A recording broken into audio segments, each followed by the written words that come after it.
Welcome to Gazette Sports Chat. I'm your host, Joe Gilloway of Linglestown Gazette Sports. We're here tonight at Ted's Bar and Grill, 7300 Allentown Boulevard, to pay tribute to a football coaching legend who's touched the lives of many on and off the field of play. Some of whom are here tonight to join us. Actually, many of whom are here tonight to join us. We're talking about a man who's made an impact on players and their football teams and sports programs for over 50 years now. From high school all the way up to the NFL. Started in 1961, his first head coaching job at Shamokin High School, and continued just a handful of years ago when he retired after coaching Central Dauphin East High. That was his last coaching job. In between, John Harris High School from 62 to 67, 4 losses in 6 years at John Harris. We're going to have to talk about that one, Coach. Then on to Ohio State. He assisted Woody Hayes from 68 to 79. He has a national championship ring as a Buckeye. Tampa Bay Buccaneers from 79 to 81 under legendary coach John McKay. Then on to college, Indiana University of Pennsylvania, Marshall, and Navy. Finished off his coaching career with 3 local high school prominent football programs, Central Dauphin Harrisburg and Central Dauphin East from 97 to 2012. 50 plus years in coaching. And I'm talking about Coach George Chaump. Coach, thank you very much for being with us. Can I ask you to hold the microphone here? Sure. Okay. I think the real football fans, especially the real high school football fans, when we get together and talk about high school football, your coaching tree at Harrisburg High always comes up first. What can you tell us about your coaching tree at Harrisburg High?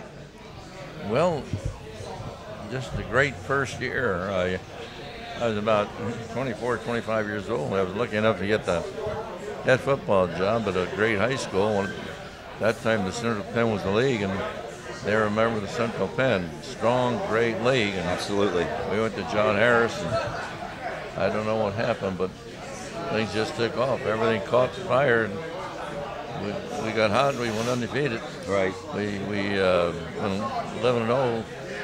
We only gave up 3 or 4 touchdowns all year, so yeah. We had a great season. And there was a lot of kids are here tonight from that team.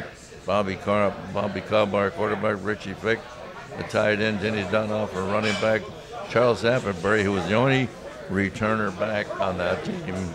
He's here, so it was great to see all those guys. But we just caught fire, and nobody could stop us. Right. I'm going to mention a few names here, and I'm sure I'll leave some out. Ray Ernie, Mickey Minnick, Jim Dibler, Harry Chapman.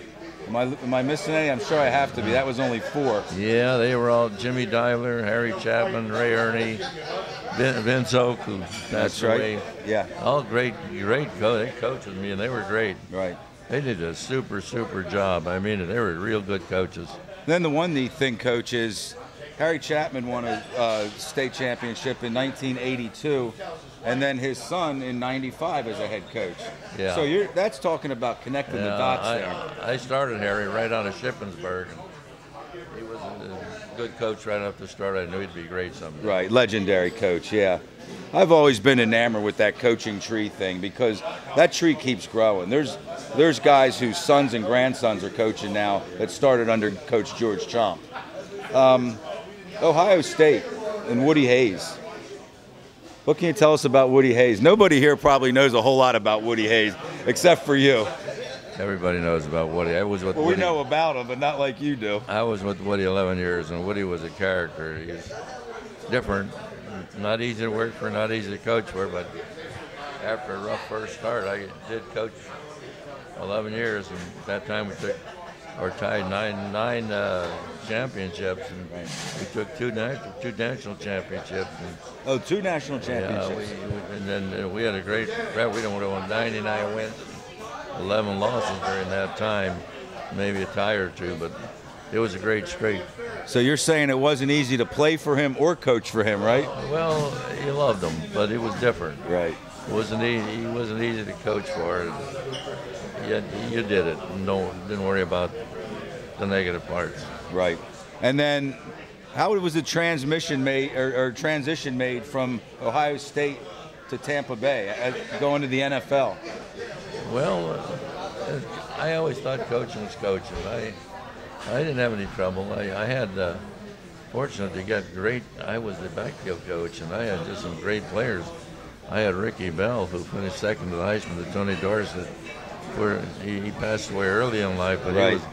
he was a great player and a great guy. And I had Jerry Eckwood.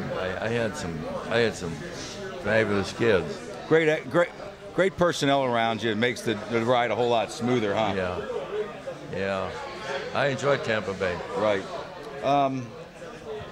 Then you were on to, was it IUP after Tampa Bay? After Tampa Bay, yeah. That was your first college head coaching job. I wasn't going to be a head coach on my own. I went to IUP, and they were having their troubles. Right. We took them to 2 championships in 4 years, and I liked it there. From there, I got the head job at Marshall, and second year there, we took them to the national championship, and we had 4 years, and we had the 4 years we had 4 great years and 2 champions. Right. We went to the national championship 2 years. But anyhow, I had a great running coach, and from Marshall I then went to the Naval Academy, and that wasn't easy as I wanted it to be, but I enjoyed it. I like Navy, and great young men, great kids, and I have no complaints about coaching the Navy. And then what sort of gravitated you back into coaching high school football? Well, I don't know. I was getting to the point where I said, geez, I'm enjoying coaching. And the principal at Central Dauphin contacted me along with the AD. It was oh gosh. And they came down and visited me in Annapolis, and we had a nice breakfast and talked, and they came up, and I took the job. And I tell you, I loved it. I really had a great time. I took the Central Dauphin job, and I was there for 6 years, and we had good. First year there, we should have probably been state champs. It was a tough loss. Had the lead at halftime by more than a touchdown. I know that. We were beating the top team in the state, right? Central Bucks West, who said nobody can keep up with them. We were beating them at the end of the 3 quarters, and we were going in. I didn't kick the field goal. I went for it. Unfortunately, our quarterback fumbled. They picked it up and ran it back, and they then scored the tying touchdown. We went to overtime, and they beat us in overtime. Well, as a Central Dauphin alum and fan, I want to thank you for putting the Rams back on the map. Because you put them on the map, or back on the map, and they've been on the map ever since then. I enjoyed Central Dauphin. They were young, great kids. I just enjoyed coaching. Right. And now Coach Rossler's here. I mean, he sort of picked up the torch, and he said that there's an interesting story about his hiring. Sean Rossler? Yeah. How did you go about hiring Coach Rossler? He was an assistant coach at a school in Virginia. A real good football school. It was a contact. Was it Rob Sock? Somebody knew him and brought him up and introduced me, and I hired him. And he's been a find. He's been a great coach ever since. Yeah, he's definitely an asset to the program, no doubt about it. And I wanted to mention too, this is interesting. We talked about Harry Chapman, who's part of the Harrisburger, John Harris coaching tree. His son Harry IV is here tonight. Yeah, 4. And how special is that? You know that. Oh, I remember when 4 was born. Yep. Yeah, I used to take care of him. Took care of him as a baby. Right. I guess 4 was... Harry coached with me, and I got to know him pretty well, and we visit a lot. If I can do math at all, 4 was probably about 2 years old when you took over the John Harris job. Was he? I don't know. But by the time you were... He was a little guy. He wasn't born yet, no. No, maybe... or no, 2 years before. I meant 2 years before. Right. I got it backwards, yeah. Right? So he was a few years old. Yeah, when they left, yeah. 67, right? Something like that. These guys know the facts, right? Oh, Doug is sharp. Right. So we really appreciate you spending a few moments with us. We'd like to get a couple of your friends and assistant coaches up here, if you don't mind. We're not going to roast you. We're going to tribute you. Is that all right? No problem. This is a very nice evening. We're glad to have you here.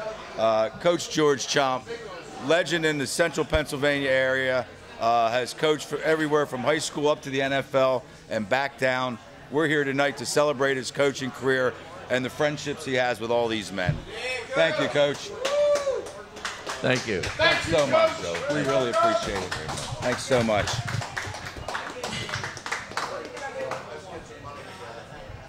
Okay. That's Coach George Chaump. We appreciate the time that he spent with us, and it's just special. Bill, my partner Bill, got a call just last night, and this is, I guess, an assignment for us. And yeah, last minute, and I was excited. I went to bed last night thinking, man, I'm going to get to talk to Coach George Chaump, and just a special evening for me.